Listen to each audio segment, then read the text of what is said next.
Your partner used to compliment you all the time at the beginning and now constantly criticizes you. He or she monopolizes every conversation and seems incapable of sincerely apologizing. These signs are not coincidences. They reveal something much deeper and more disturbing. 6% of the population shows pathological narcissistic traits, but most people don't recognize them until it's too late.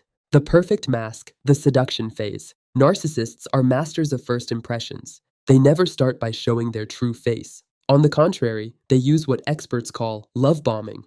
This technique consists of overwhelming you with attention, compliments, and exaggerated romantic gestures. But here's what most people ignore. This phase isn't authentic love. It's a calculated strategy. The narcissist studies your reactions, identifies your emotional needs, then becomes exactly what you're looking for. He tells you he's never met anyone like you, that you're special, unique. This emotional intensity creates psychological dependency. Research by Dr. John Gottman shows that healthy relationships are built gradually, but the narcissist artificially speeds up this intimacy. He talks about marriage after a few weeks, introduces you to his family very quickly, or proposes moving in together prematurely. This rush isn't romantic. It's a manipulation technique called trauma bonding that creates an addictive attachment. The criticism test, the ultimate revealer. Here's a simple test few people know. Observe how your partner reacts to constructive criticism, even minor.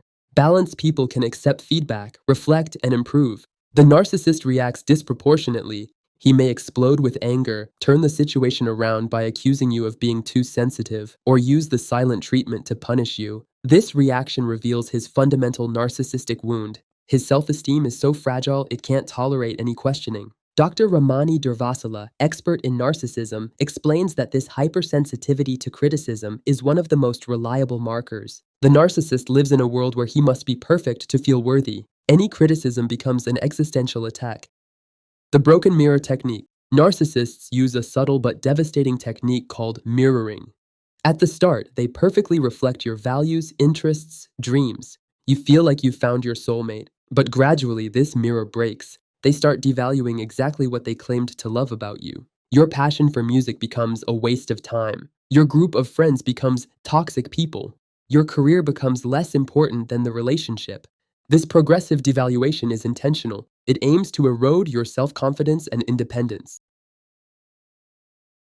The empathy paradox. Contrary to what one might think, many narcissists seem very empathetic at first. They cry during movies, worry about the homeless, or get outraged by injustice. But this empathy is cognitive, not emotional. They intellectually understand what they should feel, but don't truly feel it. The real reveal comes when you go through a hard time. Illness, job loss, death of a loved one. The narcissist may seem compassionate in public, but in private, they downplay your pain or make it about them. You think it's hard for you? Me, when I lost my father? Your suffering becomes an opportunity for them to shine or get attention. Toxic triangles. Narcissists excel at creating relational triangles. They constantly mention their exes, compare your performance to others, or flirt in front of you to test your reaction. This technique serves several purposes: keep you insecure, feed their ego, and maintain control over the relationship. A particularly revealing sign, they keep inappropriate contact with their exes while asking you to cut ties with yours. This double standard isn't accidental. It reflects their need for control and inability to respect boundaries. The guilt card. Narcissists are experts in emotional manipulation. They use your empathy against you. When you express a need or set a boundary, they position themselves as the victim. After everything I've done for you, you don't really love me. I thought you were different from the others. This role reversal is a technique called DARVO: deny, attack, reverse victim, and offender. They deny their problematic behavior, attack you for bringing it up, then present themselves as the real victim. Constant microaggressions. One of the narcissist's most subtle tactics is daily microaggressions. Comments that might seem insignificant to an outsider, but deeply hurt you. You've gained weight again. That hairstyle doesn't suit you. You're not very good at that. These attacks are carefully calculated to stay under the social radar while destroying your self-esteem. If you protest, they accuse you of being too sensitive or misinterpreting their good intentions. The success test. Watch how your partner reacts to your successes. A healthy person celebrates your wins and feels proud of you. The narcissist sees your success as a threat. They may minimize your achievements, attribute them to luck, or bring the conversation back to their own accomplishments. This constant competition reveals their pathological need to feel superior. They can't simply be happy for you without it diminishing their own sense of worth. The chaos strategy.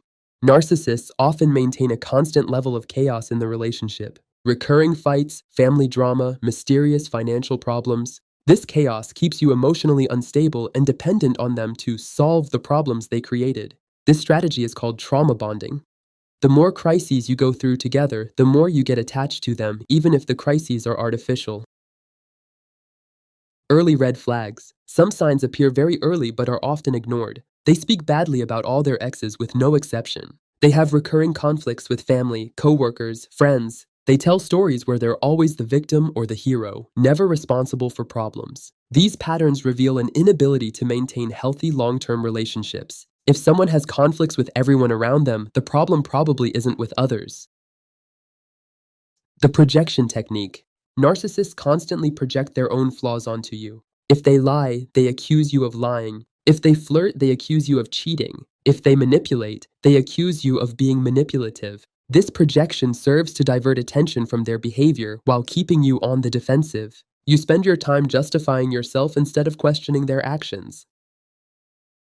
Gradual withdrawal. After the seduction phase, the narcissist begins a gradual withdrawal. Less attention, less affection, less communication. But this retreat isn't permanent. They alternate between cold periods and intense affection. This intermittent strategy is the most addictive that exists. Casinos use the same principle. The uncertainty created by these cycles makes the relationship more exciting, but also more toxic. Financial and decision-making control. One often overlooked but crucial aspect, the narcissist gradually seeks to control your finances and major decisions. At first, they may seem protective by offering to handle parts of your life. Let me take care of that. You already have enough stress. But this apparent help turns into control. They criticize your purchases, limit your access to money, or make big decisions without consulting you. This financial and decision-making dependence becomes a golden cage that makes leaving harder and harder. Progressive social isolation. Narcissists excel at subtly isolating you from your social circle. They never directly forbid you from seeing your friends or family. They're smarter than that. They create conflict during social events, constantly complain about your loved ones, or plan alternative activities whenever you have other plans. Gradually, your friends get tired of the tension, their inappropriate comments, or your repeated cancellations. You end up isolated, reinforcing your emotional dependence on the narcissist. That's exactly what they want, to become your only source of validation and social contact. Permanent double standards. The narcissist lives by rules that only apply to others. They can arrive late without apologizing but make a scene if you're 5 minutes late. They can openly flirt but explode in jealousy if you smile at someone else. They can forget your birthday but demand a grand celebration for theirs. These double standards aren't accidents or inconsistencies. They're intentional. They establish a clear hierarchy in the relationship. Their needs come first, yours are optional. Emotional gaslighting. Gaslighting is a form of psychological manipulation where the narcissist makes you doubt your own perception of reality. You're imagining things. That never happened like that. You're too sensitive. But there's a more subtle form, emotional gaslighting. The narcissist minimizes or denies your emotions. You have no reason to be sad. You're overreacting. You should be grateful instead of complaining. This constant invalidation of your feelings makes you lose trust in your emotional compass. You begin to doubt your natural reactions and accept unacceptable behavior. The toxic reconciliation cycle. After every major conflict, the narcissist uses a calculated reconciliation strategy. They might give you expensive gifts, plan romantic outings, or make grand promises to change. This phase resembles a return to the initial seduction period. But these reconciliations never come with sincere apologies or lasting behavioral changes. The narcissist doesn't admit their faults, they just manage the consequences. The same patterns repeat in cycles, each time with more intense reconciliations to make up for deeper wounds. Exploitation of your vulnerabilities. Narcissists are experts at identifying and exploiting your weaknesses. They meticulously collect information about your insecurities, past traumas, deepest fears. These intimate confessions, shared in vulnerable moments, become their main weapons. During arguments, they use this information against you. They know exactly which words will hurt you most. This betrayal of intimacy is especially devastating because it turns your honesty into weakness. Constant comparison. The narcissist uses comparison as a control tool. They compare your performance to others, your appearance to their exes, your achievements to their friends. These comparisons are always unfavorable and aim to keep you insecure. But here's the trap. When you excel in one area, they change the comparison criteria. If you lose weight, they criticize your style. If you get a promotion, they question your salary. This strategy ensures you never feel good enough, no matter your efforts. Subtle threats and emotional blackmail. Narcissists master the art of subtle threats. They never explicitly say, "I'm going to leave you," but their messages are clear. "I don't know if this relationship has a future. Maybe I'm not made for serious relationships. Other people would appreciate more what I bring." These implicit threats create a state of constant anxiety. You change your behavior to avoid them leaving, which gives them huge power over your actions and decisions. The truth that few people accept? Recognizing a narcissist is only the first step. The real question is, why are you attracted to this type of personality? Because there are psychological patterns that make us vulnerable to their manipulation, and some people never fall into their trap.